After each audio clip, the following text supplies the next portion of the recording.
નમસ્કાર દર્શક મિત્રો, હું ખુશ્બુ રાજપૂત. આપ જોઈ રહ્યા છો B1 ન્યૂઝ વડોદરા. નજર કરીશું આજના મુખ્ય સમાચારો પર. બોટાદ જિલ્લા ભાજપ પ્રમુખ તરીકે મયુરભાઈ પટેલને રિપીટ કરવામાં આવ્યા. પૂર્વ ગૃહમંત્રી પ્રદીપસિંહ જાડેજાએ નામ જાહેર કર્યું. બોટાદ જિલ્લા ભાજપ પ્રમુખ તરીકે મયુરભાઈ પટેલને રિપીટ કરવામાં આવ્યા હતા. બોટાદ જિલ્લા ભાજપ પ્રમુખની પસંદગી માટે જિલ્લા ભાજપ કારોબારીની બેઠક ગઢડા રોડ પર આવેલા ગુરુકુળ ખાતે મળી હતી. પૂર્વ ગૃહમંત્રી પ્રદીપસિંહ જાડેજાની અધ્યક્ષતામાં મળેલી આ બેઠકમાં ગુજરાત ભાજપ પ્રદેશના હોદ્દેદારો પણ ઉપસ્થિત રહ્યા હતા.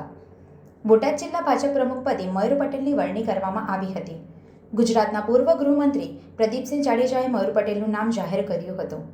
જિલ્લા પ્રદેશના તમામ હોદ્દેદારો આગેવાનોએ મયુરભાઈ પટેલની પૂર્ણ વરણીને વધાવી લીધી હતી. રિપોર્ટર વિપુલ લુહાર, બોટાદ. આ અંગેની વધુ વિગતો તેમજ સમાચારો અંગે જોતા રહો B1 ન્યૂઝ વડોદરા. આપણા દેશના યશસ્વી વડાપ્રધાન શ્રી માન્ય શ્રી નરેન્દ્રભાઈ મોદી સાહેબ અને દેશના ગૃહમંત્રી શ્રી અમિતભાઈ શાહ અને રાષ્ટ્રીય પ્રદેશના અધ્યક્ષ પાટીલ સાહેબ, માન્ય મુખ્યમંત્રી શ્રી ભૂપેન્દ્રભાઈ, સંગઠન મહામંત્રી શ્રી રત્નાકરજી અને તમામ મોવડી મંડળ દ્વારા જે જિલ્લાની અંદર બોટાદ જિલ્લાના પ્રમુખ તરીકે જે મારી નિયુક્તિ કરી છે, ત્યારે